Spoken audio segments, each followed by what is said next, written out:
because there will be people turning on for the first time. That was Phil Hughes, Michael. Look, I've got a feel for Phil Hughes. He gets a wonderful opportunity, and he was dropped first ball he faced. His mind was probably, how best to play it, how many short balls am I going to get, and he just couldn't get through that initial phase.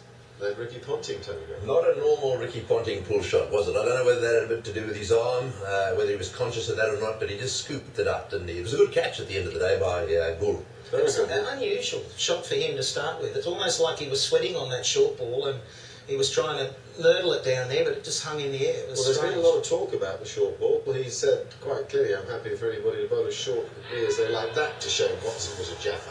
Yeah, that's a beauty, and that's what I say. Like, Watson was trying to get through by watching the ball go through to the keeper often. He was forced to play it. It leaves him slightly, just enough to grab the edge, and he probably thinks, you know what, I should have played a few more shots. He played pretty well up to that point. He did right. He looked more like anyone else than an opener. That was an absolute gem. That one nipped back and clean bowled Michael Clarke. He was probably pushing a bit hard at it, but boy, it was a beauty. You've drawn him into the drive by very good length bowling. I thought Mohammed Asif, with his full length, gave a lesson to everybody around the world who steals a bit of life in the pitch. The bowls are a bit too short. Having said that, he picks up Michael Hussey with one back of the leg. Yeah, it was interesting, wasn't it? Michael Clarke thought he had one fuller to play the drive. It was a bit shorter, and I think Mike Hussey thought that was a bit shorter than it was, and he ends up pulling something that wasn't. Oh, I suppose you can say that's in the Hussey zone, but he'd been playing them with a dead bat perfectly. But on that occasion, probably Marcus North going at the other end for a couple of consecutive boundaries, and he felt like he wanted to join the party. And then Marcus North, he nicks the very next delivery, and we've got another hat-trick on our hands. Asif, the bowler, this time again.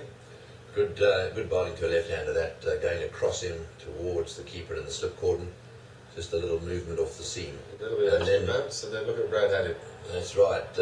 He wouldn't enjoy that shot too much. Just before tea, caught it off. It was almost like he came in determined to play shot and ball. Well, that shot, I think, tells us that's the batsman of confused mind, thinking that, you know what, if I try and hang around here, I'm going to get out. So I'll try and damage the bowling while I can and get a quick fire 20 or hopefully a 50, and he sacrifices his wicket. So it just wasn't clear, or it was clear, but it was the wrong delivery to play it to. 7 for 67. How do they come back from that? It's going to be a lot of hard work. All right, well, the good news is that play will begin in 5 minutes. The umpires are out there waiting, so the best thing we can do is take a break and be back here for the action in a moment.